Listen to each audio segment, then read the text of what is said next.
as the name suggests, 500 mutual friends experiment.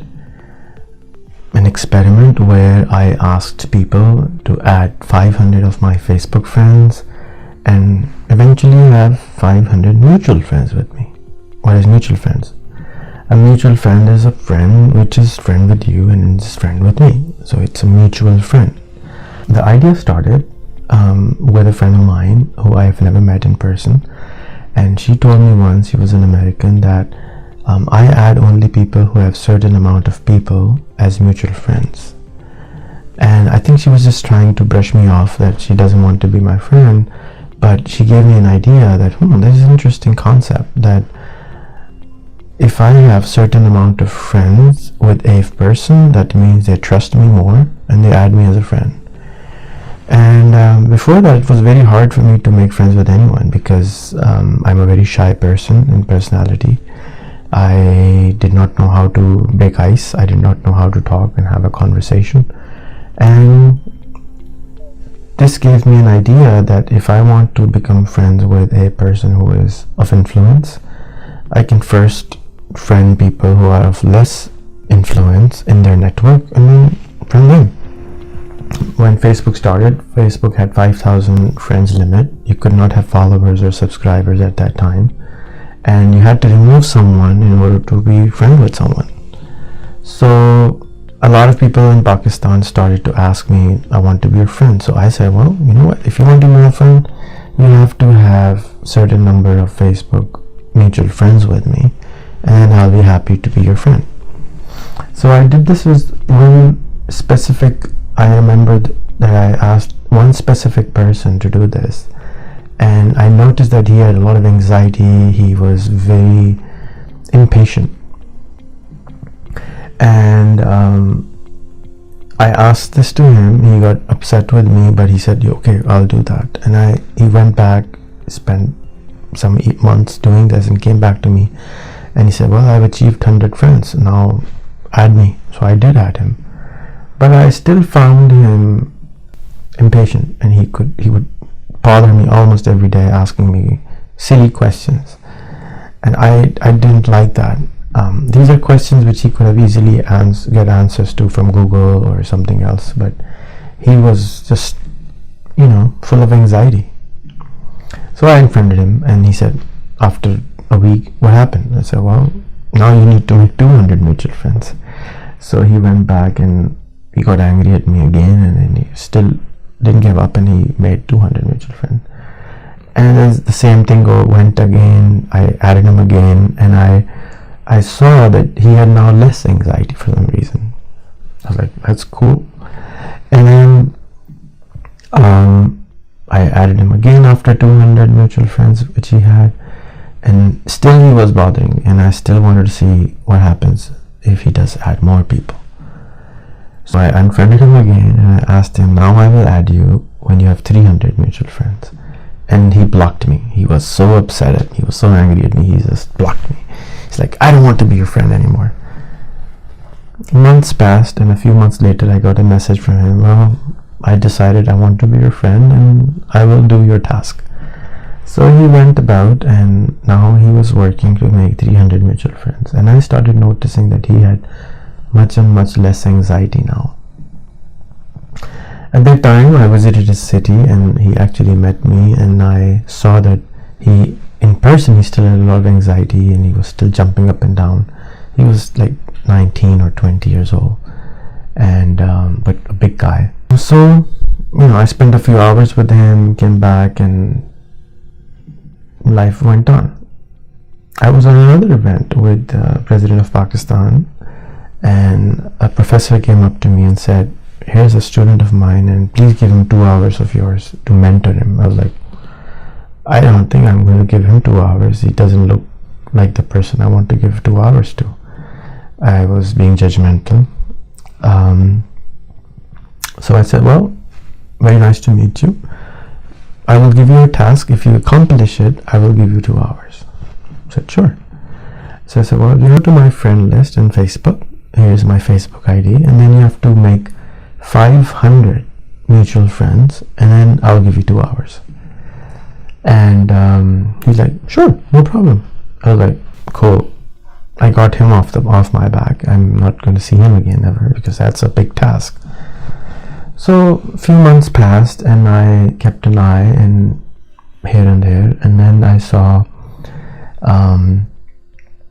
a friend of mine from Bulgaria making a video about someone running a charity, and now I saw her video, and I played it, and it was a short 3-minute video saying, oh, I am so and so, and there is this charity in Pakistan now I am a activist for, and this is such and such charity. And I was like curious, which charity is this?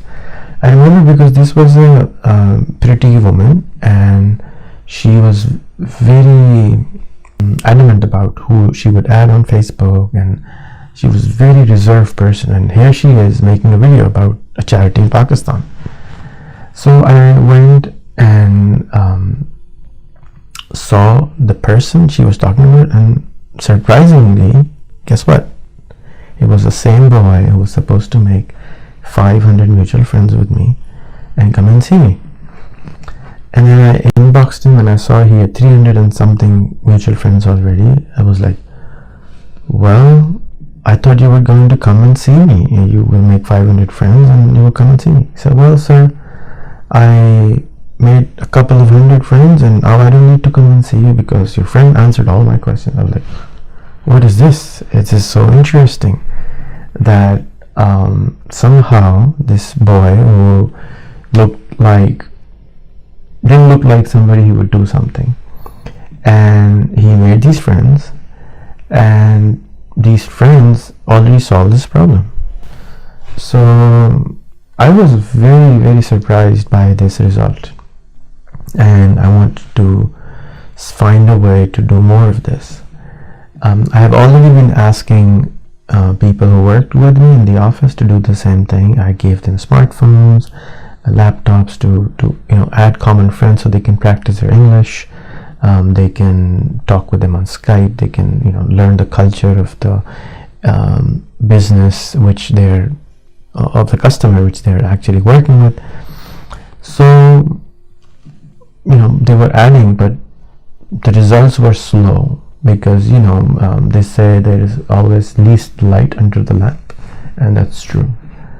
So I announced that if anybody on my Facebook goes and adds 500 of my Facebook friends, I will give you a free laptop.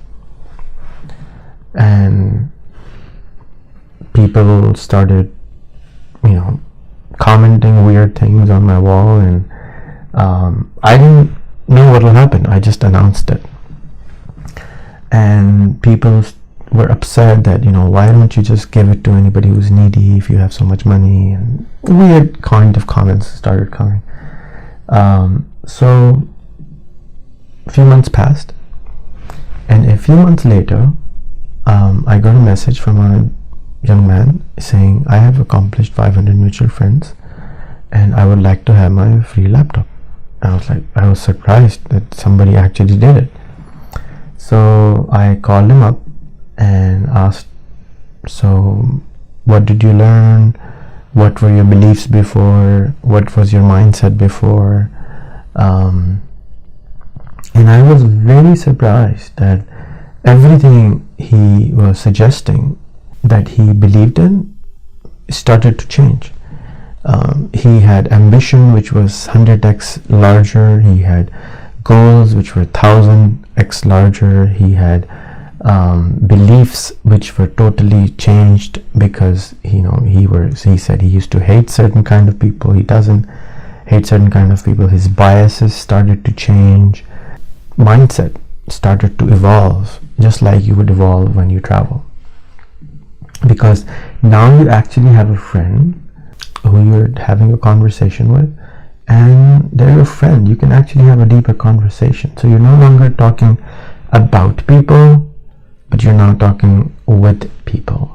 And that's a huge change in anybody's mindset if you could do that. We go a little backward on how I started using Facebook. So I'm a very curious person, and I was curious about travel, meeting different kinds of people. So I made the point that I have friends from all over the world.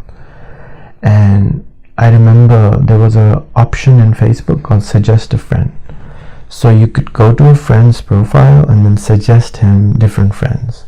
So I remember very clearly that I was spending 6 to 10 hours every single day suggesting friends to people. So I would just sit on my computer and I had lists inside Facebook. There was an option where you can make lists, and then you would suggest, I would go to them and I'd say, oh, this gentleman is in computer business, so I would send him 10 more computer people who might be able to collaborate with him. And similarly, oh, he's from Palestine, oh, I will send him 10 friends from Israel today. Oh, he's a Muslim imam, so let me send a Muslim imam from 10 other countries. Oh, he's a Catholic minister in Minnesota, let me send him other ministers from other churches to friend him. And was very annoying for a lot of people. A lot of people were very upset because they would open their Facebook and they had like 50 friend suggestions in the morning. I was like, a lot of people were very upset with me, but I kept doing it. And I enjoyed it. A lot of people enjoyed it.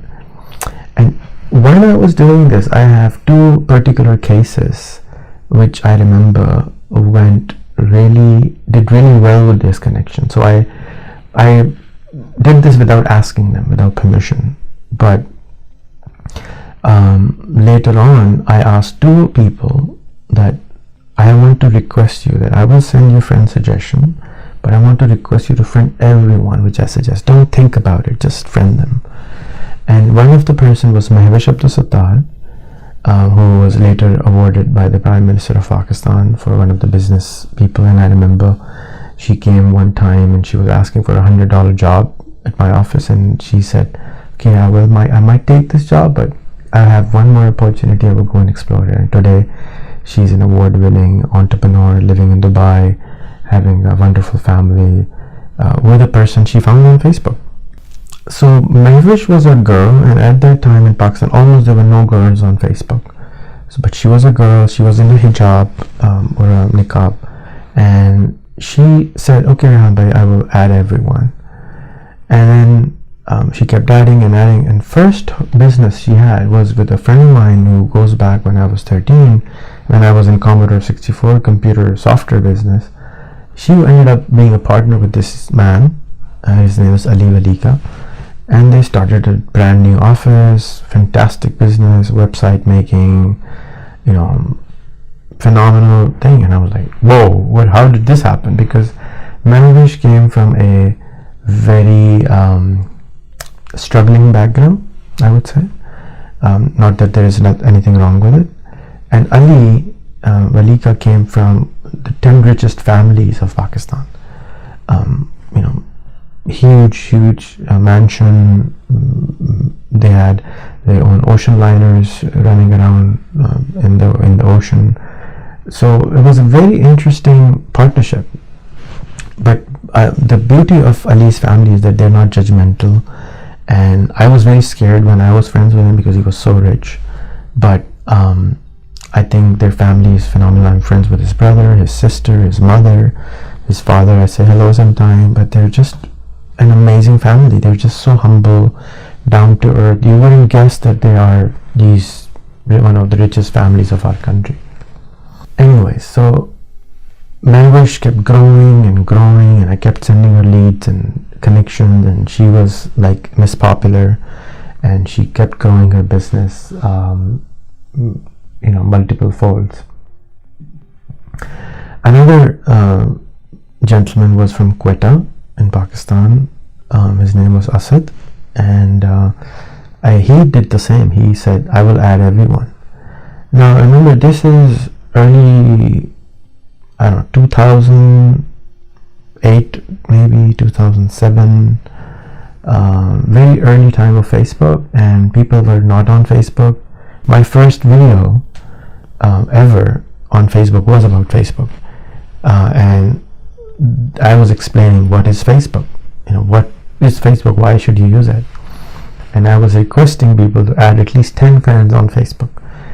please just make 10 friends, just add any 10 people on Facebook. And now 15 years later, you meet your rickshaw driver, and he has 5,000 friends on Facebook already.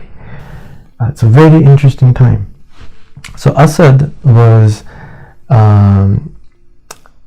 adding friends, and then from those friends network, he found an opportunity to go to Qatar, and again he started meeting those people who he started networking with.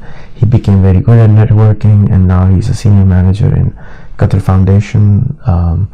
He organized a TEDx that sent him a projector and all kinds of mobile phone and everything back in the day, 2008 and 9, and almost nobody knew what TEDx was.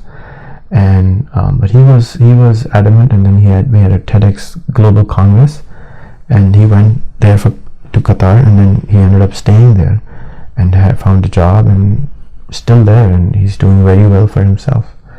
But these two people were just listening to me and just added people like anything, and that and the results they started getting showed me that there is something there which I should explore more. So I kept doing what I was doing, and I kept doing what I was doing. Another very interesting thing happened was that there's another social network called Genie.com, and Genie.com is something that I was spending again huge hours, with 5 to 12 hours every single day, adding my family's genealogy data on it. And interestingly, I had a similar idea to create a social network, and we call it Khandan, which is family in Urdu, and it was called Khandan.us. I think we still own the domain. And for a year and a half, we hired a guy who actually made the software to do something like Genie.com. And I remember clearly, I was in China, and I received an email from this man saying, "Sir, have a look at this website, Genie.com, and this is doing exactly what we want to do." And then I spent a few hours on it, and then I said, well, I don't think we need to build it anymore, it's already done. So Genie.com I used a lot, and I added all my family. We have 3 thick books about our family. So I hired a data entry operator, and they entered everything about my family in the Genie.com. And eventually I started connecting them together. Some family people were upset, why are you putting our data on the internet? But still I kept doing it, and I started to find other Allahwalas, which is my family name. When I was younger, always people were asking, are you related to this Allahwala? Are you related to this Allahwala? How are you related to this Allahwala? And this is what struck me, and that's why I was creating Khandan. And I really wanted to know how am I related to this person, because these persons were like big rock stars, and I didn't have the balls to go and talk to them. I didn't have the courage to go and talk to them. So they wouldn't talk to me. I was just a young guy, a nobody, who also thought of himself as a nobody. So in Genie.com, I ended up, I was searching, and I found that there was Adam in there and Eve, and then I searched and I found Prophet Muhammad in there. I was like, whoa, wow, this is interesting. We actually have a data till that. And in Genie.com, what you could have done is you could create a whole, like a tree of your family, and then you can merge that tree later on with another person's family. So if you had another stranger adding the same great grandfather in somewhere in the world, and Genie would suggest that this person looks the same, maybe you're related. So I started looking for those people, and I started merging the trees. And when I started merging the trees, very interesting things happened, and I found ambiguities in history. I found very interesting stuff out there. But I was very curious about the genealogy of the Prophet Muhammad, so I spent hours and hours every day fixing it on Genie.com, hoping to correct the history of our past. So when I was doing that, somehow Genie.com discovered me, and they sent me gifts and made me a thing called curator. And I became one of the 10 curators on the planet on Genie.com. And I have had superpowers inside Genie.com to go and merge any tree. So instead of asking Genie.com to merge certain tree, they gave me the power. We trust you, go ahead and merge it. And there I discovered a gentleman who's from Israel. Now I think at this point I had no friends from Israel, and I searched for him. I started talking to him on Genie.com, and I searched for him on Facebook, and I sent him friend request on Facebook. His name is Kam Shemuel, and he said, "I'm sorry, I don't add anybody on Facebook, only my family." I was like, okay. So I said, well, would you adopt me? Can I be your brother or something? So anyway, he did not want to be my friend on Facebook, but for 6 months I kept trying here and there, messaging him, and he eventually added me as a friend. So he became almost my first friend from Israel on Facebook, and I was like, yes, I have somehow finally met an Israeli on Facebook, and now I can ask him, why do you do this to Palestinian? Why do you do this to Palestinian? And I could actually ask these questions. And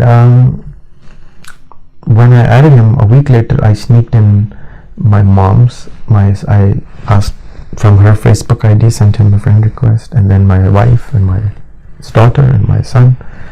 And he's like, why am I getting all these friend requests? I said, well, they're my family. So you're my family, you can be friends with them. So he was not very happy about it, and I call him a very angry man. He still says that he's not a very angry man, but I think he was similarly anxious and upset about things on the internet, like other people were in my circle. But he started adding, and then through him I probably met some other people, and he added my family. So he had like 5 Pakistani friends now or something like that. It's this first time in his life he's meeting some Pakistanis. It's the first time in our family's life somebody's meeting from Israel, and we were just having chit chats, no deep conversation. Then sometimes I would ask questions on my wall, right? One of the most provoking questions which I was asking is on my Facebook wall, which upsetted a lot of people, and I even received a death threat once. Can a Muslim man marry a Jewish girl? And I know the answer for that. And I ask questions on Facebook not because I want answers, but because I want people to think of the question. When you think of a question, you will either say whatever the answer is in a comment, and then you will find people who disagree with you. And when you find people who disagree with you or agree with you, you all of a sudden start to find your tribe. You're like, why is he disagreeing with me? I'm the right person here. So this kind of questions would create heated debate on my Facebook wall. And this was very interesting because slowly and gradually I collected people from all over the world. And this thread, I remember, came 2015, I would guess, or maybe 17 or 16. So by that time I had a lot of Jewish people on my Facebook. I had a lot of Palestinian people on my Facebook. I had a lot of people on my Facebook, and they would just go left and right about fighting on these questions, right? And very interesting thing was happening in these comments. The debate would go on for 3 days, and I would see that after 3 or 4 days, these people who were fighting became friends on Facebook. And that was again a shocking thing for me, that how can a person who is like literally ready to kill someone, he can't because he's on Facebook, he doesn't have any way to do physical violence, but they're becoming Facebook friends. That was very intriguing. So I kept doing this and doing this and doing this, and some people became friends, some did not. Some started to hate me, some started to think I'm some kind of a secret agent I have a secret agenda using Facebook for some kind of something which I don't know what it is. They never say. Whenever I ask someone, so why do you think I'm doing that? The answer always is, you know. So I don't know. You know, you're not answering us. You know the answer. And I'm like, I don't know. If I knew, I would have known. I wouldn't ask you.